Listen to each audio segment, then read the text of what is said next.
segundo capítulo, né? Esse aqui já foi.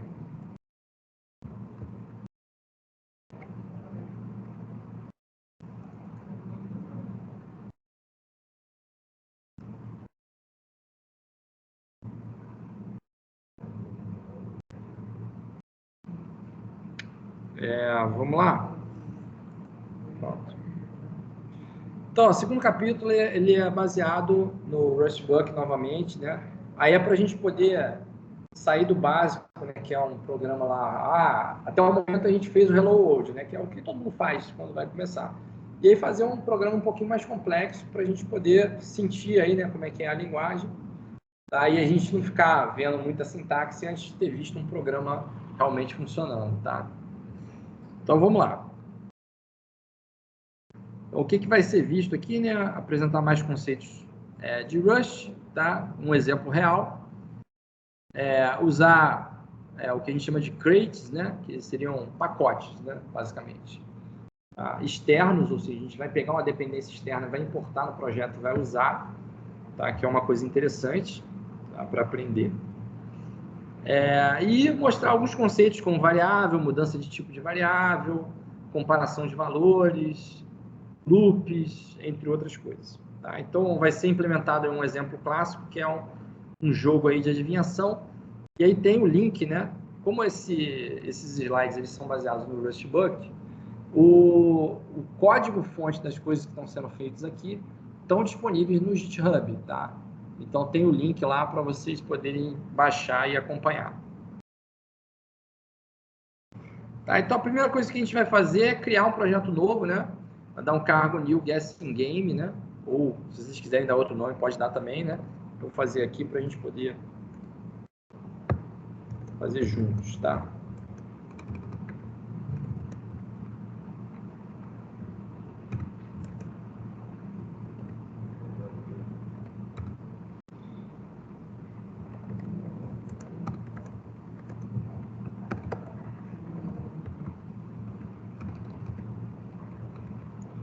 Tá? Criei aqui.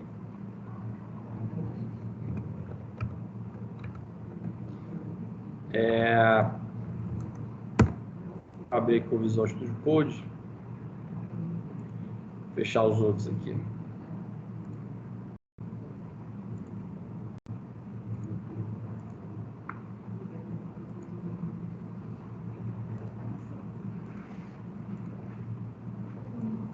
Beleza, então a gente está com nossos arquivos aqui criados, tá? Com o Hello World lá dentro.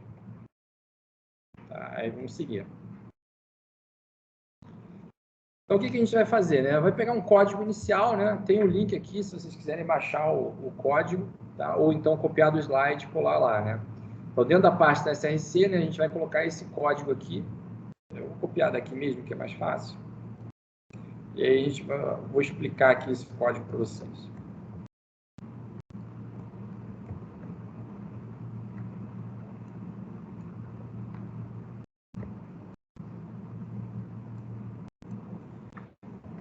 Tá, vamos lá. Tá, então, algumas explicações, né?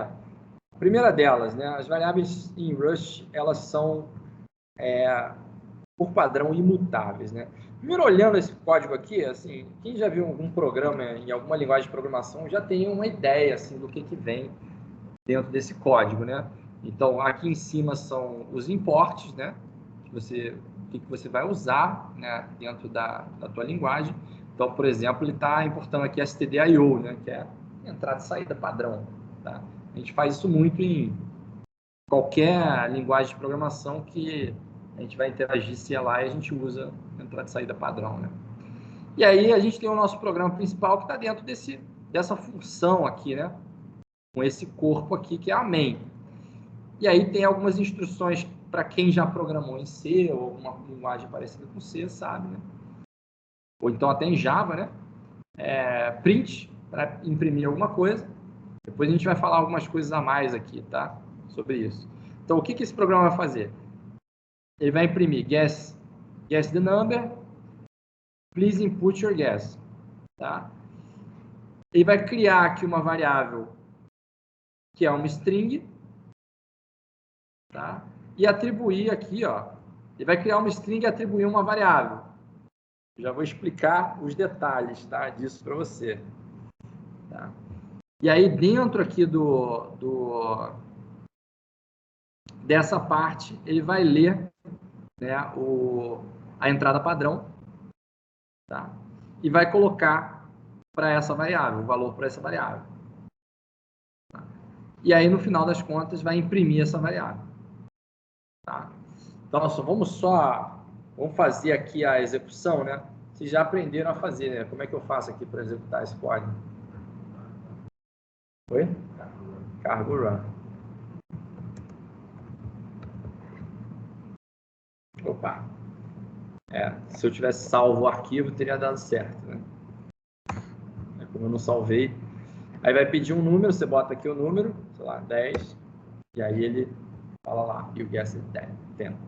Tá? Aí, detalhes, né? Coisas que a gente não está acostumado, que quando a gente vai ver o Rust, acaba chamando a nossa atenção, né? Por exemplo, essa aqui é a primeira, né? A variável no Rust ela é imutável por padrão. Então, se você colocar, por exemplo, aqui esse let, né? Ele é uma palavra reservada para declarar uma variável, tá? Então, você bota let apples recebe 5. Isso aqui vai te trazer uma variável, vai criar uma variável chamada apples, que recebe o valor 5. Mas se você tentar, depois de atribuir esse valor 5 para ela, modificar o valor dela, você vai receber um erro. Porque ela, com o padrão, ela é imutável. Para você ter uma variável que você pode modificar o valor dela, você tem que colocar essa palavra reservada na frente, uma mut.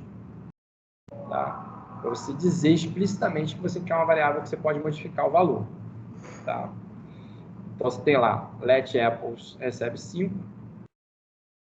e let mut bananas recebe 5 também, por exemplo. Outras coisas que chamam a atenção, né? Quando a gente vai fazer lá as alterações lá nessa variável, a gente passa uma referência dela, né? Lembra lá de C, isso aqui é muito parecido a sintaxe, né? É um C-like da vida. Tá? Lá em C, a gente passa a referência usando o E comercial, tá? E aqui não vai ser diferente. A gente vai usar o E comercial para passar uma referência de uma variável. Só que, repara, aqui está sendo passado uma referência de uma variável mutável. Então, o Rust ele exige que você diga isso. Tá? Porque se você não disser, ele vai assumir que não é mutável. Tá? Por padrão. Isso é uma coisa que também chama atenção, assim, é diferente do que a gente está acostumado, tá? Ó, mais uma coisa nessa linha que é diferente do que a gente está acostumado, esse expect aqui. Tá? O que você esperaria, assim, né? Se for uma linguagem de mais alto nível, o que a gente esperaria para fazer um tratamento, assim, de um caso excepcional, né? Acho que a gente ia esperar um try-catch, né? Botar lá em Java, ou então try except, né, em Python, né? A gente está acostumado com isso. Tá? Em Rust, ele tem uma coisa aqui que é uma estrutura da linguagem que chama result. Tá? E esse result ele resolve para duas coisas. Ou ele é um ok, ou ele é um erro. Tá? Então, você consegue fazer um tratamento do retorno de uma função, tratamento de exceção do retorno de uma função, de uma forma funcional. Tá? Chamando mais como se fosse uma chamada de método, tá? Uma chamada de função. Justamente por causa disso, tá? Que você, ou ele retorna um ok, ou ele retorna um erro. Então, esse expect aqui, ele vai te dar o que você vai retornar caso o seu tipo seja um erro. Tá? Então, se der um erro nesse readline, ele vai retornar fail to read the line. Tá? Tudo bem? Vamos lá, dá para fazer um testezinho assim, como é que eu faço esse teste falhar, né? A gente pode redirecionar, por exemplo, a entrada, né? Pelo menos no Linux você consegue fazer assim, né? Você bota um menor que, né? E aí você diz o que vai entrar ali para aquele programa, tá? Então, assim, deixa eu ver se isso aqui vai funcionar. Eu acho que talvez funcione. Não. Mas, se eu não me engano, o arquivo funciona.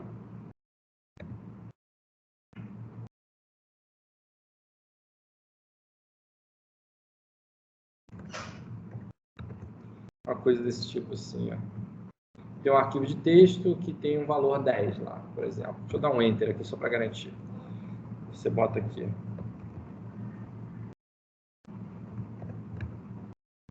Olha lá, funciona.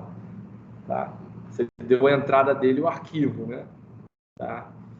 Mas você pode fazer coisas do tipo, cara, eu vou dar a entrada uma coisa que não é válida. Por exemplo, vou dar, sei lá, um diretório. Então, eu dou aqui o target para ele como caminho. E aí ele deu um erro aqui, ó. Tá vendo? Assim, vocês têm que se acostumar ainda com os erros de Rust, porque ele tem uns nomes assim meio diferentes também. Então, você tem aqui que ele thread main panicked. Tipo, ela entrou em pânico, sabe? Ela voou, assim, na nossa linguagem ela voou, né? Tipo, o programa foi encerrado abruptamente. É isso que ele quer dizer com esse panicked aqui, tá? Aí ele vai te dizer aqui qual foi a linha que aconteceu, tá? Que foi a linha 11, coluna 10. Então foi aqui, né? E aí o que aconteceu depois disso, né? Fail to read the line, que é basicamente o que estava escrito aqui, ó. Tá? E aí depois ele foi lá e printou os stack trace dele da vida. Aí ele colocou lá OS code 21 is a directory message is a directory. Você está tentando passar o diretório onde você não pode, tá?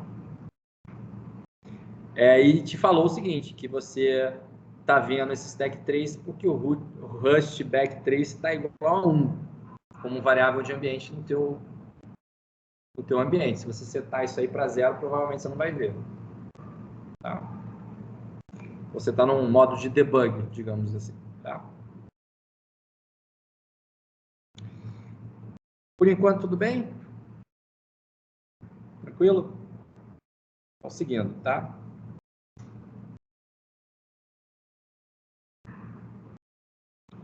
Aqui está falando do expect, né? A gente já viu. Isso aqui é o seguinte, se você tentar colocar, se você tirar o expect, tá? Ele vai te dar um warning na compilação, falando o seguinte, essa função, ela te retorna um result, tá falando aqui embaixo, ó. A gente pode testar lá para ver. Então, ele pode ter uma variante que é um erro, então você deveria tratar, entendeu? Ele está te avisando que você não está tratando exceção, né? Então, vamos tirar aqui para ver, ó.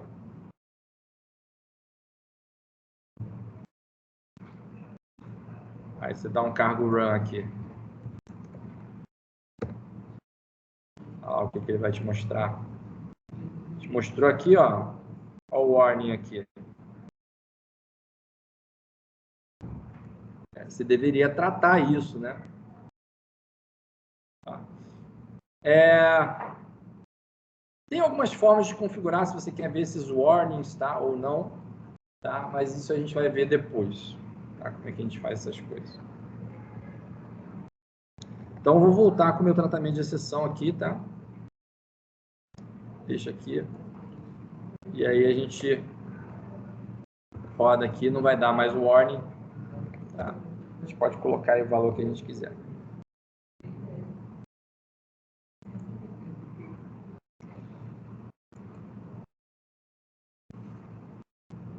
Que mais, né? A parte de impressão, né? Vocês vão ver que essa função aqui, né? Esse print ln, ele tem alguns placeholders aqui que a gente coloca entre chaves, tá? Então, você pode colocar direto o nome de uma variável, ou você pode colocar posicional. Posicional, você coloca aqui o abre e fecha chaves e não coloca nada. Então, o que você passar aqui é estilo printf, né? Do C. Então, o que você passar aqui posicional, ele vai imprimir, né? Então, isso aqui é tranquilo.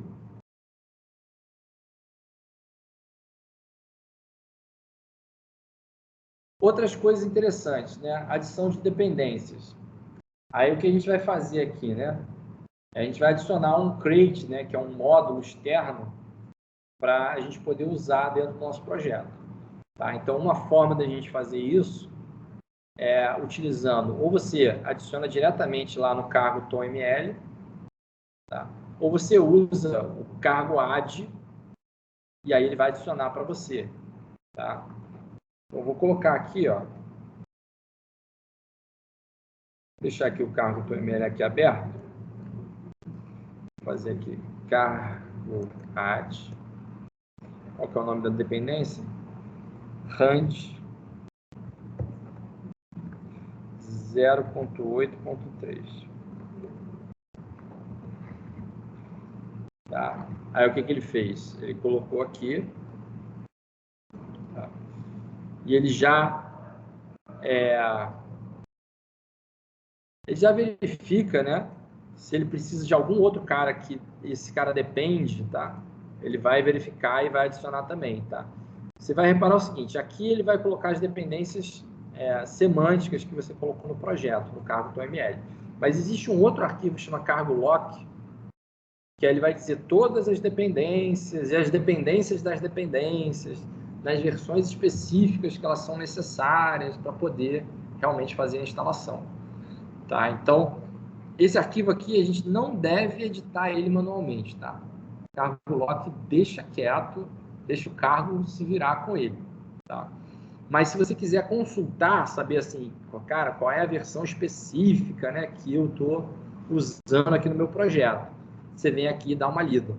E aí uma das coisas que dá para perceber aqui é o seguinte, a versão que está aqui no cargo lock não é a mesma que a versão que está no cargo ML.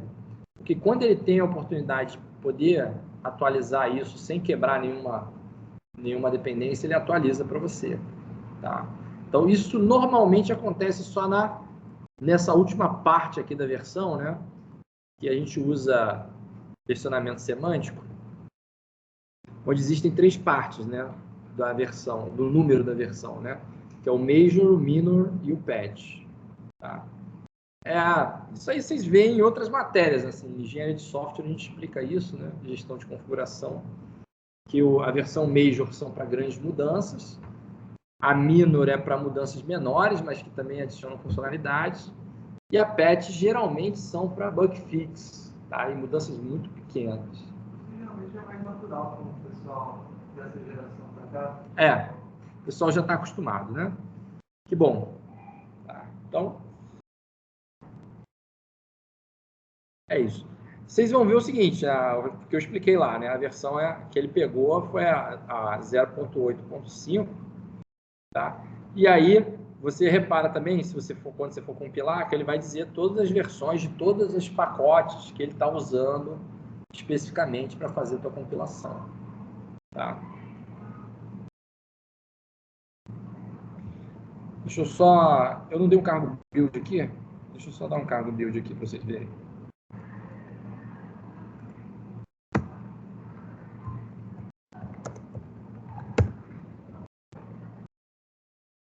Aí ele vai printar aqui, né? Quais são as versões que ele está usando. Tá?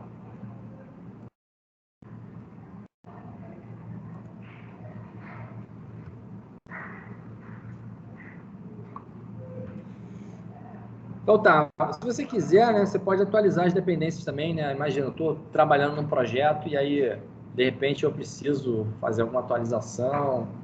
Existe o cargo update para isso, tá? Então, se você quer verificar se tem uma versão mais nova de uma dependência, você roda o cargo update e ele vai lá e atualiza para você, tá? E aí agora tem o código para adicionar, a gente vai adicionar um número aleatório, né? Esse range é para geração de números aleatórios, para a gente poder fazer o guessing game lá, a gente tem um número aleatório, né? Então a linha que está adicionando isso é essa linha aqui, ó. Primeiro você tem o import, né? Você tem aqui use range RNG, e aí depois você tem aqui um secret number sendo atribuído a um cara que é um range de um range aqui de 1 até 100. Essa sintaxe aqui também é uma sintaxe assim diferente, né? A gente está acostumado com esses dois pontinhos aqui, né, para definir range, né? Acho que o pessoal que sabe Python está acostumado com isso. Mas aqui no Rust tem esse igual aqui, perdido no meio, tá? Vou ter que lembrar desse igual aqui. Tá? Essa outra sintaxe aqui é o pessoal que está mais acostumado com C++, que já programou em C++, já viu isso, tá? Que é basicamente resolução de escopo, né? É como se você tivesse, vamos fazer uma abstração bem alta, assim, um diretório, que é navegar dentro do diretório, mas na verdade é um espaço de nomes, tá? Então, assim, isso te diz que você está naquele pacote range, você tem um cara lá que se chama thread RNG, que vai ser chamado aqui dentro. Tá? Então, vamos botar isso aqui para rodar, né? O que está sendo feito aqui é basicamente gerar um número aleatório, colocar nesse secret number, e aí, por enquanto, parece que ele não está sendo feito nada com ele. Tá? É só para a gente ver realmente funcionar. Tá? Então, vamos fazer aqui. Ó. Vou copiar trechos relevantes aqui de código, né?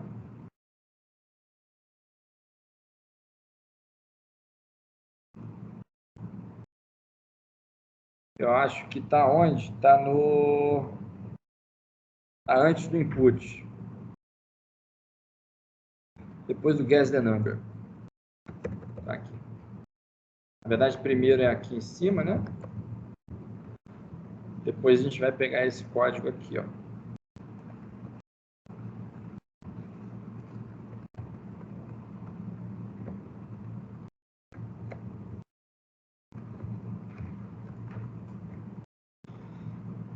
Tá? Aí vamos rodar, né? Para ver funcionar. Né?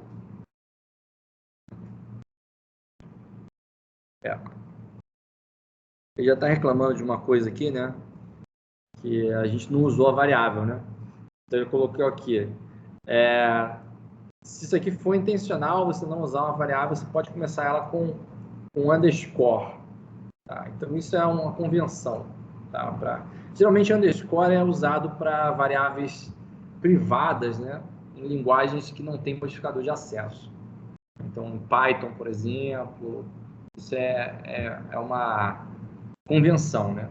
Mas ele não impede nada, né? Ele te dá um warning. Ó, talvez você tenha esquecido, né, de colocar isso aqui.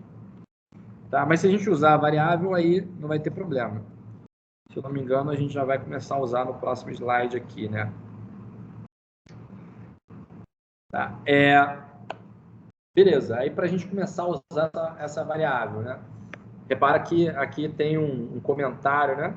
Esse código ainda não compila, ele está incompleto aqui, tá? Só para a gente poder começar a ver algumas coisas, né? Por exemplo, tá? Usando aqui mais algumas coisas da biblioteca padrão, né? Por exemplo, esse tipo aqui, né? Ordering. A gente vai conseguir, através de uma estrutura que se chama match, que é basicamente um switch. Tá? Vocês conhecem lá o switch case, né? Então, esse match aqui vai ser basicamente um switch, que ele vai olhar esse número em relação ao número que você chutou em relação ao secret number, e aí vai te dar algumas opções aqui, né? De ser menor, maior ou igual. Tá? Através desse cara aqui, ó, que é da biblioteca padrão, que chama ordering. Tá? Então, vamos colocar esse código aqui, mas ele não vai compilar ainda. Então, vou colocar aqui, ó.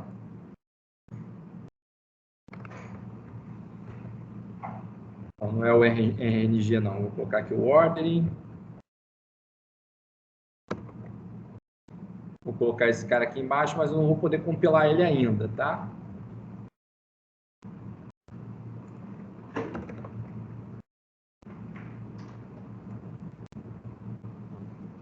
Beleza?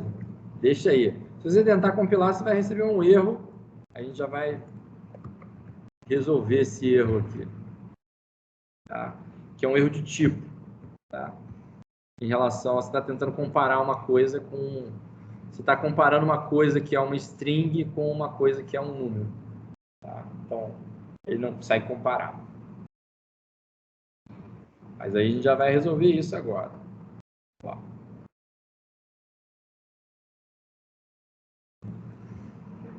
Então, a adição da comparação, né? Como é que a gente vai fazer, né? O guess, né, que é a variável que a gente está usando para receber o dado que a gente lê do CLI, ele é do tipo string, tá? E o secret number, ele é do tipo i32. Vocês vão começar a ver, assim, os tipos em Rust, né? Eles são um pouquinho mais claros, né? Em relação ao tamanho que você está usando, tá? Então, por exemplo, para declarar um inteiro, você não fala assim, é um inteiro. Tem que falar que é um inteiro e que ele tem um tamanho específico. Tá? Então, no caso, esse aqui é um 32 bits. É um inteiro com 32 bits. Por isso que é i32. Tá? O senhor no pessoal disse que o Rush não tinha resolvido esses problemas de memória, alocação de memória. Mas comparação é desejável isso, que a gente tenha problemas assim, que a gente seja alertado quando a gente está fazendo uma coisa que não deveria. Tá? Imagina, a gente tem outras linguagens de programação que faz cache automático. Tá? Por exemplo, uma delas é PHP. PHP, tu passar um número dentro de uma string e jogar ele numa comparação com um número, ele converte. Tá? Mas isso pode te trazer alguns problemas, assim, em termos de semântica do que você está querendo fazer com aquilo, entendeu? Então, assim, é mais seguro ele te alertar o problema do que ele deixar passar. Tá? Então, ele vai alertar, ele vai falar o seguinte, ó, você tem que transformar para o mesmo tipo, senão você não vai conseguir comparar. Tá? E aí a gente vai ter que fazer uma conversão. Tá? Essa conversão aqui, a gente vai usar algumas funções para poder fazer a troca do valor da variável, tá? Então, por exemplo, aqui, ó, a gente vai ler um número chamado guess, a gente vai ler uma string chamado guess, e a gente vai colocar ela aqui, ó, convertendo ela para número, com essa função aqui, que no caso é o parse, né? O trim, gente, trim geralmente é para tirar espaços. Tá? Então, você pegou lá, o cara vai digitar alguma coisa no console, aí ele botou 2 espaços, botou o número, depois botou mais 3 espaços. Você tem que tirar esses espaços para você poder converter. Então, o trim faz isso. E o parse que vai fazer a conversão. Tá? E aí ele vai converter para essa variável que está aqui do lado esquerdo, né? Que, repara, tem o mesmo nome, guess, mas é de outro tipo. Tá? Em algumas linguagens de programação, isso aqui ia dar erro. Tá? Se você tentar declarar a variável com o mesmo nome e outro tipo, vai dar erro.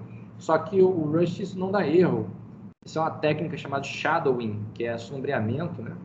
Que você tem até um certo ponto do teu código aquele nome associado àquela variável, e aí depois de um certo ponto do teu código você tem aquele nome associado a outra variável. Tá? Então, na verdade, você só trocou, digamos assim, o nome para onde que aquilo ali estava apontando. Tá? Até aqui ele apontava para o string, a partir daqui ele está apontando para outro lugar, que é um inteiro. Ó, repara que aqui tem um U na frente, né? O U é de unsigned, né? É um inteiro sem sinal. Tá? Se você quiser um inteiro com sinal, você bota um I. Tá? Então, ele vai converter para esse inteiro aqui sem sinal, e aí vai ser possível fazer a comparação. Repara que a gente tinha, se você for olhar no slide anterior, o secret number que é gerado, ele não é um unsigned, ele é um inteiro de 32 bits, tá? Com sinal. Mas esse cara aqui de comparação, ele consegue se virar com isso, tá? Ele consegue pegar um inteiro sem sinal, um inteiro com sinal e comparar como se fosse a mesma coisa. Tá? Então, fazendo isso, esse código tem que funcionar. Então, o que a gente vai fazer aqui é adicionar esse cara aqui. Eu vi onde que é. Depois do readline. A gente vai fazer o shadowing aqui da variável, tá? Converter ela para outro tipo.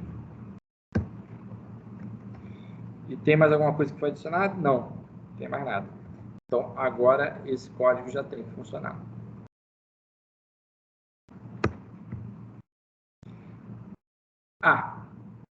Tudo bem, eu até posso botar alguma coisa aqui, mas a gente não printou, né? A gente não printou qual foi o número, né? O número aleatório que a gente gerou. Deixa eu ver se ele já tem aqui. Não, não tem nada. Mas isso também não é difícil de fazer, né? A gente pode colocar aqui. Acho que no próximo slide já tem.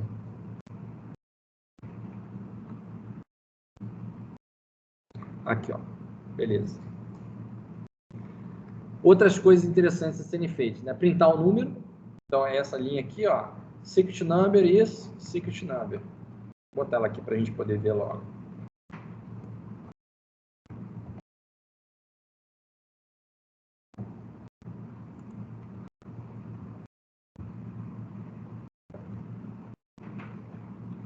Olha lá, o secret number ele é 27. Aí você vai lá dar o seu chute, né?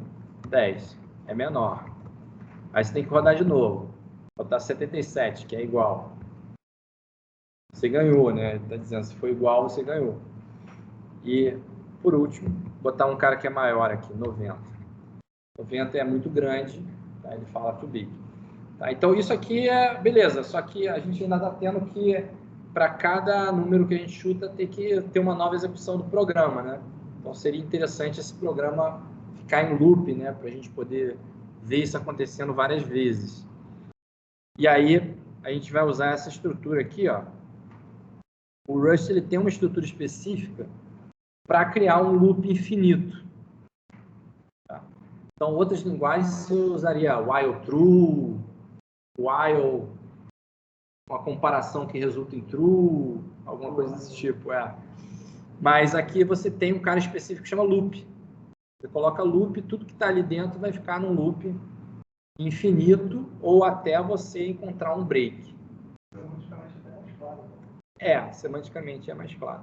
Assim, é comum em linguagem de programação, assim, você precisar de loop infinito. Tá? Então, assim, eles criaram isso porque deixa claro que esse loop ele só vai sair daqui quando ele encontrar um break. Tá? Então, a gente vai botar tudo assim, depois do secret number, tudo que tiver ali no código, a gente vai colocar dentro do loop para a gente poder ficar em loop até a gente encontrar um break.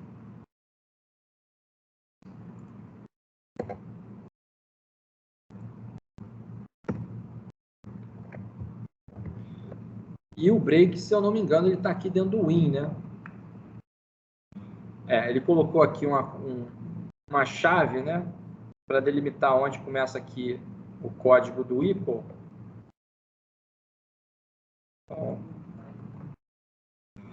Então ele tem aqui...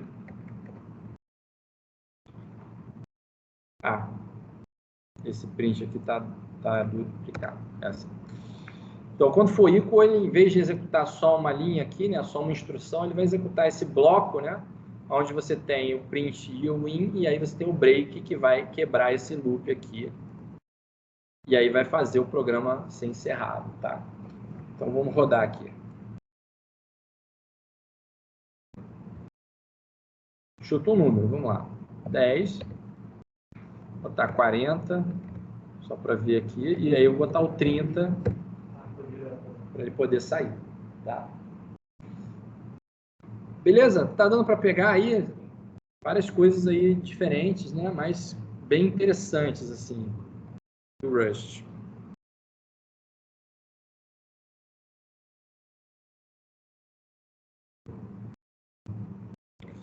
Aí vamos lá, mais uma coisa. O que mais, né? Vocês lembram lá que eu falei que tem algumas funções que ela te retorna um cara que é um result, né? E aí o result ele pode ser uma coisa que é ok ou pode ser uma coisa que é um erro, tá? Então aqui, ó, está sendo usada uma estrutura que é o match, que é como se fosse um switch, tá? E aí esse match aqui, ele está verificando o valor dessa variável para verificar se você realmente passou um número, tá? Porque essa variável aqui, ela está tentando converter uma string para um número. E isso pode resultar num erro. Tá? E aí, o que ele está fazendo aqui? Né? Como a gente já tinha aquele loop infinito, tá? Quando a gente encontra um erro, ele vai rodar um contínuo. Né? O contínuo, diferente do break, ele vai para a próxima interação do loop. Então, o que ele vai fazer? Ele não vai continuar aqui para baixo, ele vai simplesmente voltar para o topo do loop e aí vai começar a executar desde ali. Se não, ele vai fazer esse cara aqui, ó, essa expressão toda, ter como resultado o número. Ou seja, essa expressão toda vai ser avaliada para o número que vai ser atribuído para o guess. Tá? Então, isso aqui está fazendo o papel daqueles, não sei se vocês lembram lá, tudo bem que está com match aqui, fica um pouquinho diferente, daquelas condições ternárias, né, que a gente usa em algumas linguagens, que é interrogação, 2 pontos, ou então no Python a gente até faz com if, né? Coloca um if, then else, tudo na mesma linha. Tá? Então, aqui está sendo feito dessa forma, aqui com um match, né? Então, isso é para fazer o tratamento de exceção, caso o cara digite ali uma coisa que não é um número, né? Então, eu vou botar no nosso código isso aqui, tá? Vamos lá. É nessa linha aqui. A gente só tinha o tratamento de exceção, mas ele ia continuar, né? Tá. Não, na verdade, ele não ia continuar, ele ia parar, né? Deixa eu só rodar aqui antes. Eu acho que é isso mesmo. Vou botar alguma coisa que não é um número, aí encerrou o programa, tá?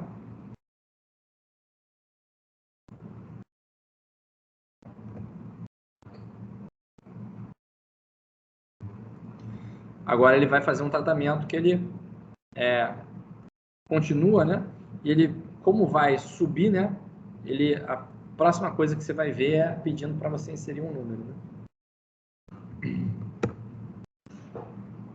Se eu botar uma coisa que não é um número, ele vai ficar pedindo aqui para eu colocar um número até efetivamente você colocar um número e você seguir, tá? Então, isso aqui é uma forma de você fazer tratamento de exceção, tá? Aqui eu posso botar o 43 aqui, ou eu poderia fazer uma interrupção abrupta aqui, se você der um Ctrl C, né? Ele interrompe abruptamente seu programa, tá?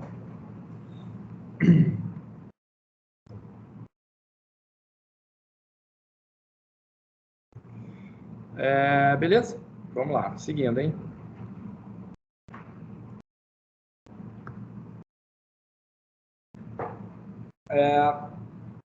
Tá bom? Aqui é mostrando como é que é a execução, a gente já rodou, né? A gente viu como é que é. E aqui o código final, que é o código que a gente produziu. Tá bom?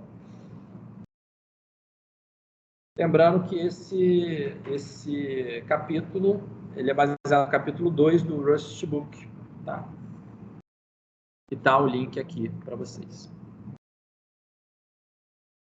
Deixa eu parar aqui.